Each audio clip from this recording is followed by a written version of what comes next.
Hello viewers, buckle up and get ready. You're tuning into Zenless Intel, where we dive deep and explore the past to unravel the possible future of Wuthering Waves. As the launch of Wuthering Wave on May 20 is slowly approaching, many speculations are emerging within the community regarding its monetization, long-term playability, and friendliness to free-to-play users. Many YouTubers have made videos about how free-to-play friendly the game is, and have, generally, concluded positively. But will this hold up in the future? To examine this, let's compare it to a game that had the potential to score big, but fell hard: Tower of Fantasy. The launch of Tower of Fantasy was a breath of fresh air in the open world gacha gaming market, at this time dominated by Genshin Impact, which disappointed the hardcore players with the lack of good endgame content. The closed beta of Tower of Fantasy had some bugs and things that could be improved, but overall, it received good feedback. The studio announced that they take some time to fix the bugs, and Tower of Fantasy released under great hype on August 11, 2022. It brought everything that the burned out Genshin players wanted: more endgame, online PvP, and a lot of free pulls, and even a 5-star weapon of free choice. Furthermore, it seems like the game is pretty free to play friendly. In the open world, a lot of free pulls can be found. They were mostly for the banner where you can get only standard 5-star characters with a pretty bad chance, but that is a lot more than what you get in Genshin. Even the currency for the limited banner were pretty usual. That sparked a lot of interest among the more casual community, and it was estimated that Tower of Fantasy had 200,000 monthly active players in the month after launch. That is an impressive stat, but then it all changed.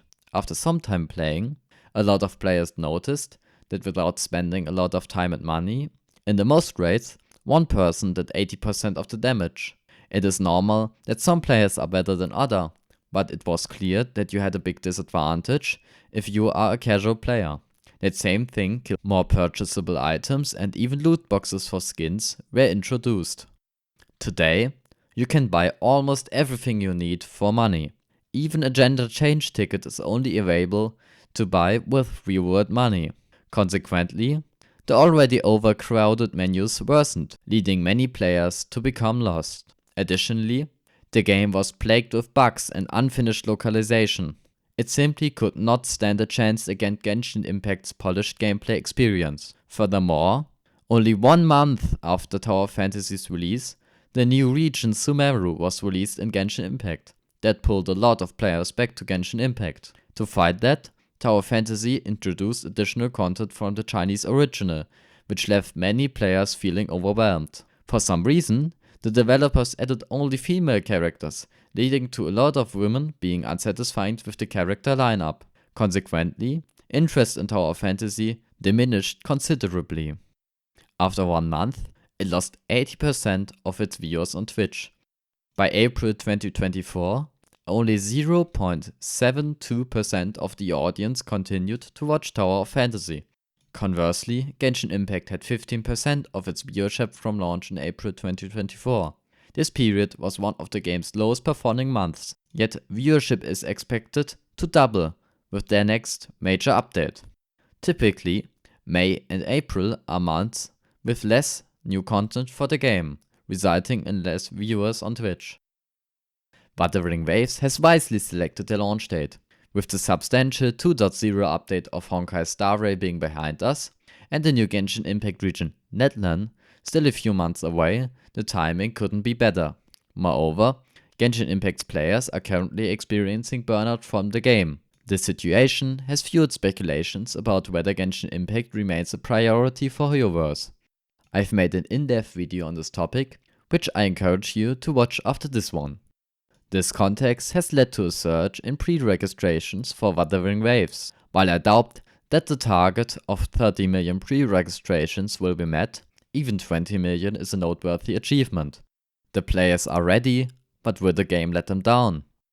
The popular YouTuber, Gacha Gamer, made an in-depth video on the second closed beta and said that the core movement and fighting of the game is a lot more dynamic than in Genshin Impact. The game's endgame requires significant skill, while exploring the open world is a lot more casual. This could be good for capturing both the hardcore and the casual audience of Genshin Impact. It looks like Wuthering Waves doesn't make the same mistakes as Tower of Fantasy. Regarding monetization, Wuthering Wave is an almost exact copy of Honkai Star Rail. It is as grindy as Genshin Impact, the character cast is diverse, only the story could be better. Genshin Impact's story writing improved a lot during its 4-year lifespan. On the other hand, the story of Wuthering Waves isn't bad, and gacha gamers can typically overlook a mediocre narrative. Personally, I prefer an art style that is less influenced by Chinese aesthetics, as I'm not a fan of the Chinese version of anime. But this is just my taste. Hoyoverse has done an excellent job in creating games that depict fantastical versions of various world cultures. I hope that Wuthering Waves will follow this path in the future. Many questions remain unanswered. Will Tower of Fantasy exhibit the extreme power creep seen in Tower of Fantasy? Can it consistently deliver new content at a fast pace? Will the developers be able to provide a good bug-free experience? Subscribe for my channel for detailed videos on games like Zone Zero, Wuthering Waves and Genshin Impact. Have you played Tower of Fantasy? Let me know in the comments. And as always, thanks for watching. See you next time here on Zenless Intel.